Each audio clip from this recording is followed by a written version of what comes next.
Do you understand the words that are coming out of my mouth? Quiet, numbskulls, I'm broadcasting. Can we get serious now? One thing that did happen during the 60s was some music of an unusual or experimental nature did get recorded and did get released. Now look at who the executives were in those companies at those times. Not hip young guys. These were cigar-chomping old guys who looked at the product that came and said, I don't know. Who knows what it is? Record it, stick it out. If it sells, all right. We were better off with those guys than we are now with the supposedly hip young executives who are making the decisions of what people should see and hear in the marketplace. Success in the music business begins with a dream, a vision. This podcast will give you, the listener, the insight and tools to turn that vision into a reality. Meet the industry professionals who work day by day behind the scenes, helping to make those dreams come true. Welcome to the business side of music. Hey, we're back in the studio. Another episode of the business side of music. We have two guests today. Chuck Thompson, who's been on the show before. Always a pleasure to have you on board. Always a pleasure to be here. And from Texas, of all places, who brought the beautiful, cold, snowy weather with her. Sarah Fleshner's with us. Sarah, welcome on the show. Yeah, thanks for having me. Excited to be here. Both of you have management experience. Both of you work in the management field within the music business. Chuck, obviously, no offense, but looking at you, you've been in this as long as I have because you have as much gray hair as I do. But you've been doing this for quite a while. You've represented some of the artists I've worked with over the years, Wynonna being one of them, along with some other. Who else have you worked with? Oh, gosh. Well, of course, we started with the Judds before we then transitioned to Wynonna. I've worked with Billy Dean, Pirates of the Mississippi, a comedy duo called Pinkerton Bowden. Remember them and quite going well? for there. Yeah. And then, Sarah, you're, I guess, relatively speaking, you're fairly new to the game compared to these old two dogs that you're sitting at the table with here. Yeah, I guess you could say that. And the Texas scene, as we're going to talk about today, the Nashville music scene. First of all, let me say this. The Nashville music scene is hugely different, if that's a word, is hugely different than the rest of the music business. And we've said this many times on the show that Nashville's so different than L.A. and New York and Chicago and Austin. Texas is a whole different universe in itself. It is. Chuck, we'll start with you. When you look to manage somebody, what do they need to bring to the table in order for them to capture your interest? I think with any, and I don't want to speak on your behalf, but to me, with any artist, it has to be that innate something. And you really can't define that. I mean, there are lots of great singers in this town, as there are all over the world. There are great songwriters. There are great performers. I look for someone who has at least some of all three of those and that one indefinable quality that makes them special. Would you call that the it factor? That would be a great way to put it, the it factor, yes. Because obviously Garth Brooks has the it factor. I think George Strait has it. Obviously Johnny Cash had it.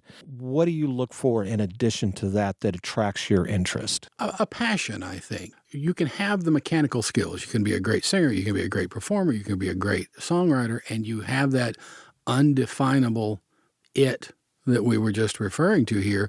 But even in that, you have to have a passion for what you're going to do because many young artists or aspiring artists don't realize how hard this is and how much we're going to put you to work to attain that goal, whatever that goal is. And obviously, we talk about the Nashville music scene being so vastly different. I think I said at one point before we started the show, hugely different than the rest of the markets out there. It's so different than Los Angeles or New York or Chicago or Austin, Texas. But the Texas music scene is a different universe in itself. It is, yeah. When you find an artist in your realm of the universe, are you looking for someone that fits within the Texas music scene? Are you looking to broaden their horizons and take them on a national or on a global level? Or what is it that you look for?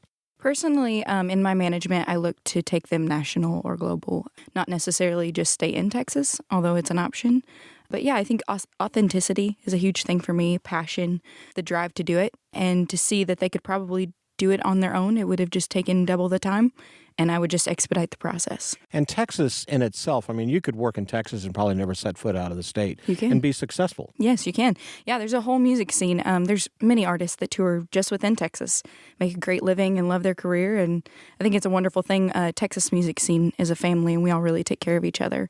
So yeah, you can definitely just stay within the Texas scene and make your full career out of that and do really well. Do you think Nashville has some of those flavors or mannerisms? We've said in the past that if you're an artist or a session player or a touring musician that comes to Nashville, if you're good at what you do, if you're sincere and you're honest and you've got some good integrity, it's not difficult to find work here and you can keep busy.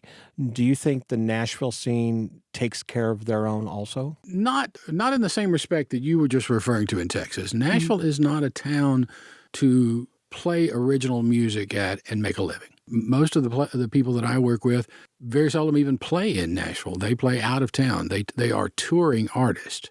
So you can make a good living as a session player. You can make great money down on Lower Broadway. But if you want to be an artist who plays your own or other people's songs and be an original artist, playing in Nashville is really not what you want to do. How's that work in Texas? In Texas, it's nothing but original music, it seems like. Isn't that interesting? I mean, when you say original music, is it country or is it rock or is it its own breed within itself? I would almost describe it as its own breed within itself. You do have traditional country, you do have rock, you have southern rock, you have Americana. So you kind of have, it's a little bit more of a rootsy sound, I would say.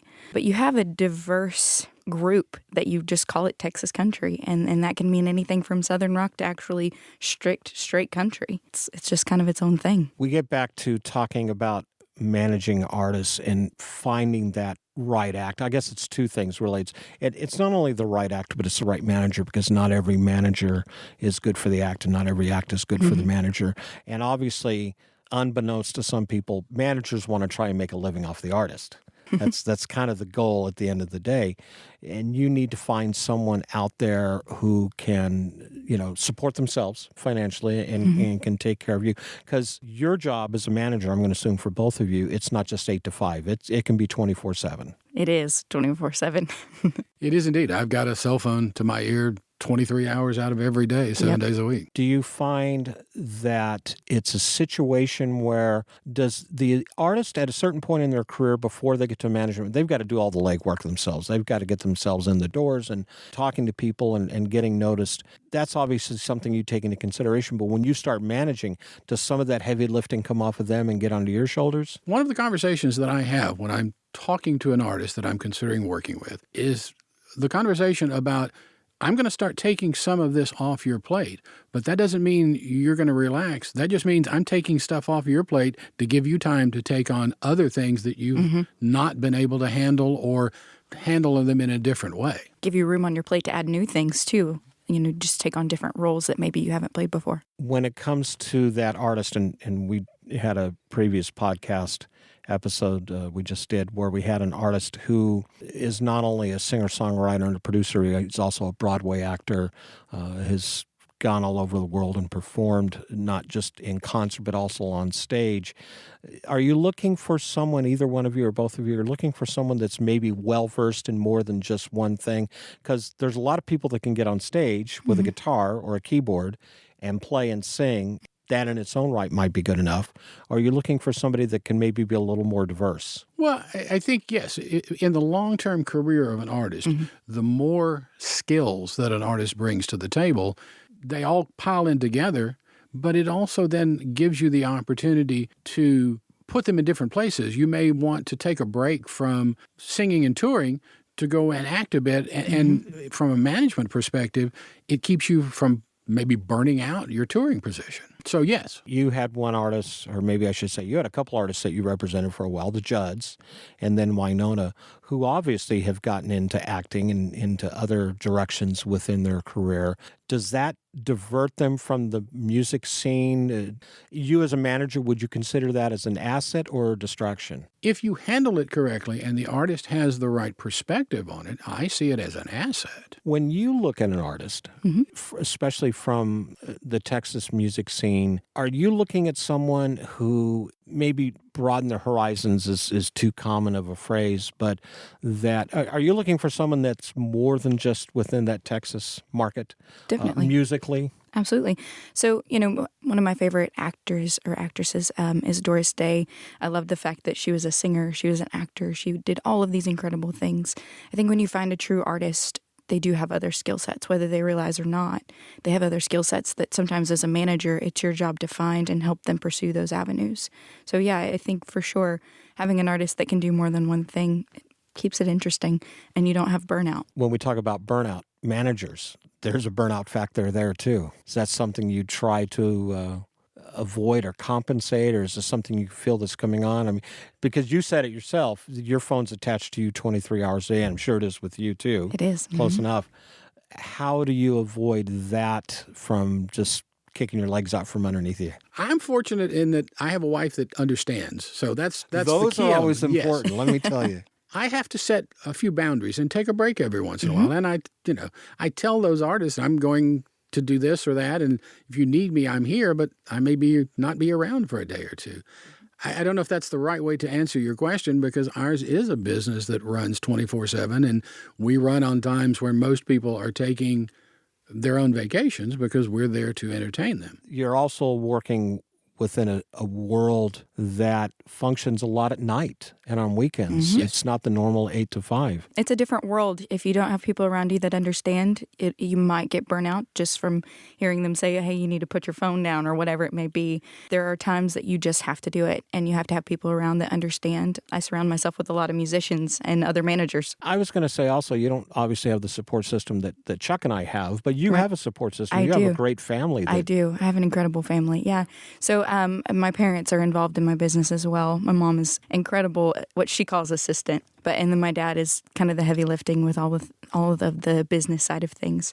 So yeah, I do have a family that understands, not necessarily from music, but they get it and they allow me to do what I need to do and support that. And relying on technology has really helped me. I mean, I'm old school in the sense that when I got into this business, we were on telex machines and on the phone.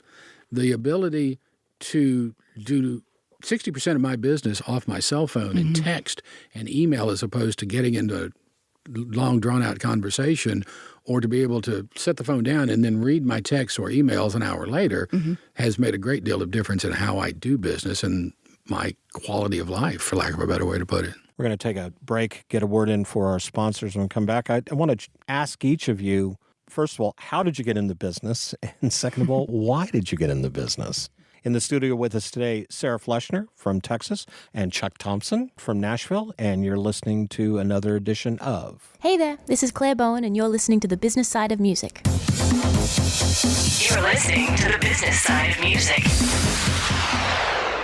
Nashville Zoo comes to life at night with magical glowing animals, gigantic flower gardens, colossal Chinese figures, and a 200-foot-long dragon. It's Zoolumination, Chinese Festival of Lights. Meet Santa in a 2-story holiday village with a towering Christmas tree and giant train. More than 500 lanterns spread across the zoo, making this the largest lantern event in the country. Come experience this 800-year-old tradition, Zoolumination, November 15th through February 2nd. Learn more at nashvillezoo.org. Hi everyone, I'm Larry Butler, and I want to send you a free digital copy of my new book, The Singer-Songwriter Rulebook, 101 Ways to Help You Improve Your Chances of Success. That's right, everything you need to know to launch your career as a singer-songwriter, all based on my 40 years in the live performance arena, and believe me, I've seen it all.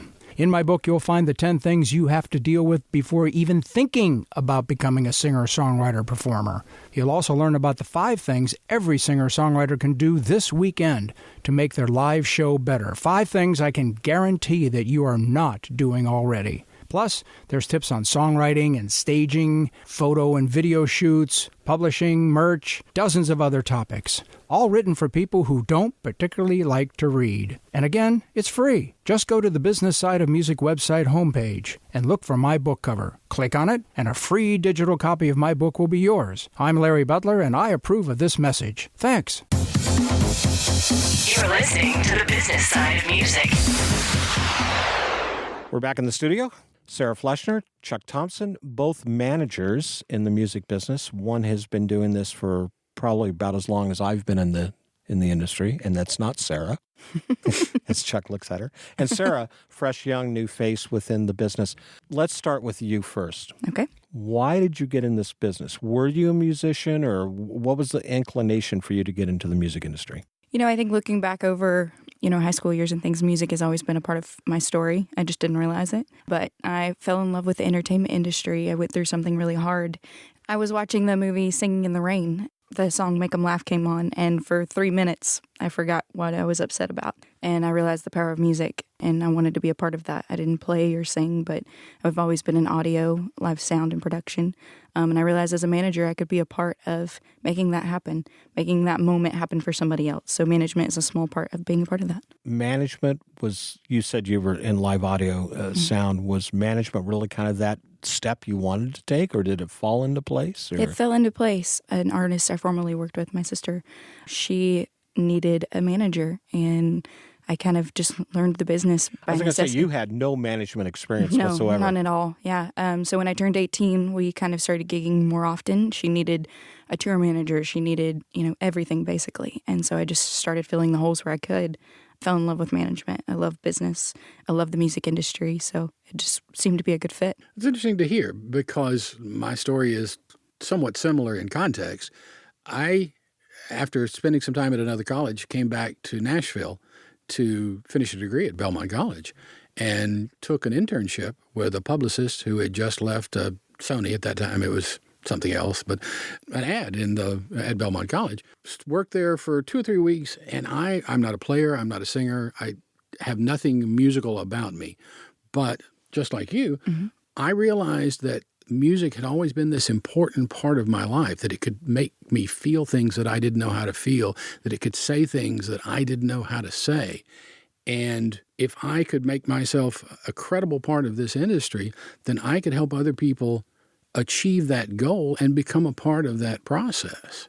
I was fortunate the gentleman brought me back for a second semester for internship, hired me while I was still finishing up, and I've been in the business ever since. What were you going to do if you hadn't done that? I was a pre-med student. Pre-med. Wow. That is a big change. Yep. Same hours, basically. Pre-med's a lot more money. You don't say. We talked about this during the break a little bit, the number of acts that you're really willing to represent, which is tough because I think you said you limit yourself to 3, and you're pretty much where in your wheelhouse. I try to keep the same thing. I try to keep around 3. I also try to combine my acts so that they're at different levels. And then I also like to work with acts that are in different formats of music. Not only does that help me not have to worry about competing things for them, but it also keeps it interesting for me. In your world, and I don't want to keep hounding on this, but the Texas music scene, is there enough diversity there? You're not being repetitive when you pick artists to work with? I think it's something you have to be careful of. But yeah, there's a lot of diversity there.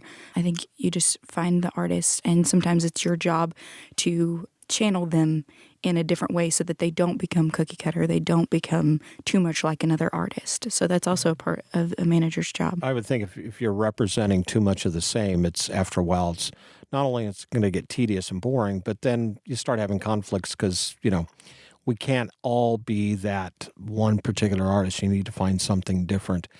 How do you go about choosing those artists? Do they come to you? Do you go to them? A little of both? Yeah, so both. So I have 2 artists that I'm working with right now. One that I've known her for 10 years and just really watched what she's done, watched her passion and drive for this, and presented the idea of managing her.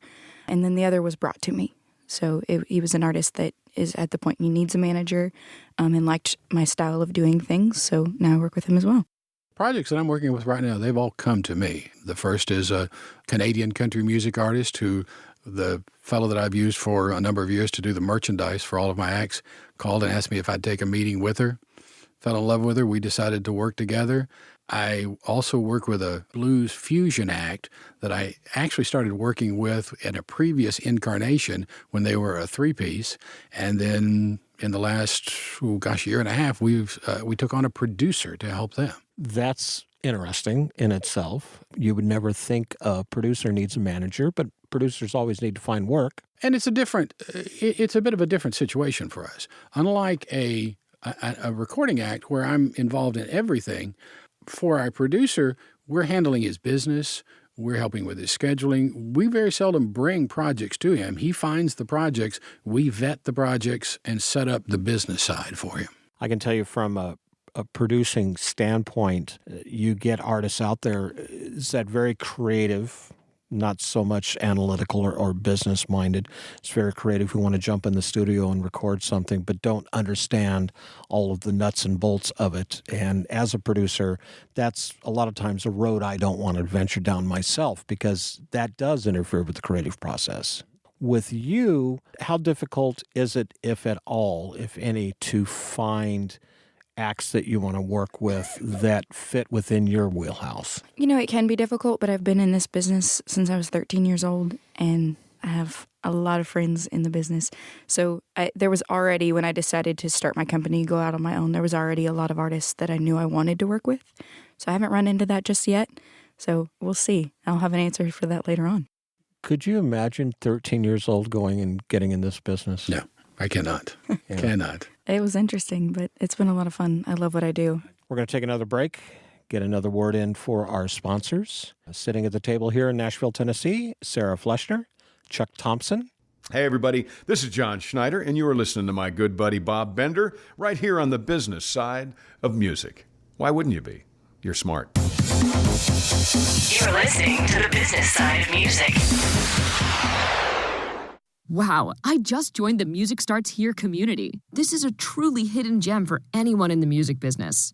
Whether you live in Nashville or anywhere else in the world, Music Starts Here is like a GPS for your music career. This is the place to be if you want to get advice and direction from some seriously talented musical people who have been where you want to go. Music news, events, and a great big community with resources for artists, songwriters, musicians, studio and tech, along with music business advice from pros in the industry, all on one site? Make sure you get your free profile now. Go to www.musicstartshere.org. That's musicstartshere.org. You're listening to the business side of music. Back in the studio, talking about, I'm going to hope all things management-wise with Chuck Thompson and Sarah Fleshner. Thanks for being here. The one question that pops up a lot is, who needs a manager? Why do they need a manager? When do they need a manager? It's actually three questions, but we'll kind of all roll it up into one. Let's start with you, Chuck. The question that I facetiously ask anyone that I'm considering working with is what do you have to manage? Certainly a raw talent is a wonderful thing, and it needs nurturing, and it needs some assistance. But is that something that's manageable at that point? No, and that's the point. A lot of people, a number of people have come to me with this incredible talent, a wonderful voice, or a songwriter that writes songs that make you cry. But that raw talent needs to have a bit of development before there's anything to take on and to manage, because the management part is really the integrating of art and business. That's a good analogy of it. Yeah, it is. When someone comes to you, Sarah, and says, I want you to manage me, is there a time or a place where you just have to say, I'm not ready, or you're not ready, or the situation's not right? How does that come? If it comes about, how do you handle it? There definitely are those moments that an artist just isn't quite ready for a manager. For me, they fall a little bit more onto the artist development side. I have a bad habit of finding artists that just need developing, and they become my passion projects. Chuck shaking his head here. It happens. They become my passion projects, and, you know, they have this incredible raw talent, and they need developing, but they don't need managing. So that's a good point, and that's a good topic of conversation, development versus management. Is that something that you can see yourself as an artist development guy? When I worked at the record label, that's what I did. I was, manager of artist development. So we developed their careers musically from a record label standpoint. Would you see that as a role instead of being a manager? Of maybe they need would it be a consultant or? I don't see that as a legal role. A good example, I worked with an artist a number of years ago, an artist that you know, and when she first came to us, she had this really great voice and a sense of songwriting, but it wasn't really anything there. So we introduced her to a fellow that was the head of a publishing company at that time. They worked together for 3 or 4 years. He helped her develop her songwriting. He took her into the studio and would let her sing all her own demos, so she was developing that vocal quality. We stayed close, and at some point we sat down with her again and said, okay, now you have something to manage. We signed a deal with her, got her a record deal, released a record, but unfortunately really didn't go anywhere, got her a second record deal, and that's a story in this town and all. But I guess that's a long way around of saying I do artist development in that I will assist people. I think that's my responsibility as someone who's been in this business. But it's not an official, legally binding agreement like a manager would be. Right. When you develop someone, are you looking, because I love what you said, it's a passion for you, and I understand that. I think we all get that at this table, that we don't do this just to make money. This is about, in fact, some of us don't do these things ever expecting to make money. And you said, Chuck, that, they got a record deal and never went anywhere. And then, they had another album came out, and that happens more times than not. We talked about this the other day with some people. When you get a record deal, don't expect to make a lot of money, at least not initially. It's kind of that 7-year or 7-album deal, whichever comes first, really before you start seeing a way to pay the record label back and start putting money in your own pocket. That really hasn't changed, though, has it? No, not at all.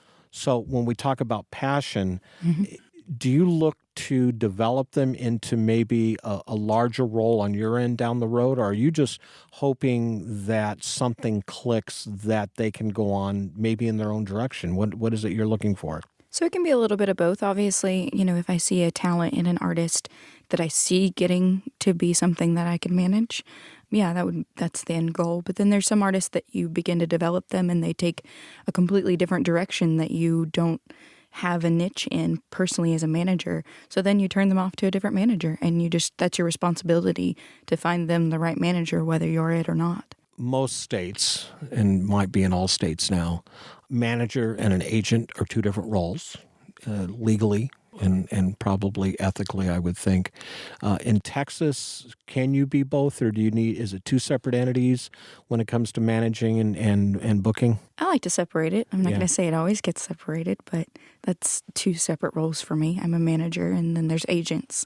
And I think those things kind of have to stay separate. There's times you work with an agent, but you definitely, I don't like to do both. And I speak from my old road managing days when I would have an artist out on the road that I'd be with, and I would deal with the manager and I would deal with the agent, but it was typically funneled through or channeled through the manager. Should it stay that way, that the manager still oversees everything, even with what the agent is doing? Even if it's just a booking role situation, contractually, should the manager still be at the forefront of that? I think so. I think there should always be a quarterback, and really that's what a manager is. He may not make all the decisions, but he needs to know all the pieces, and there needs to be that one go-to guy.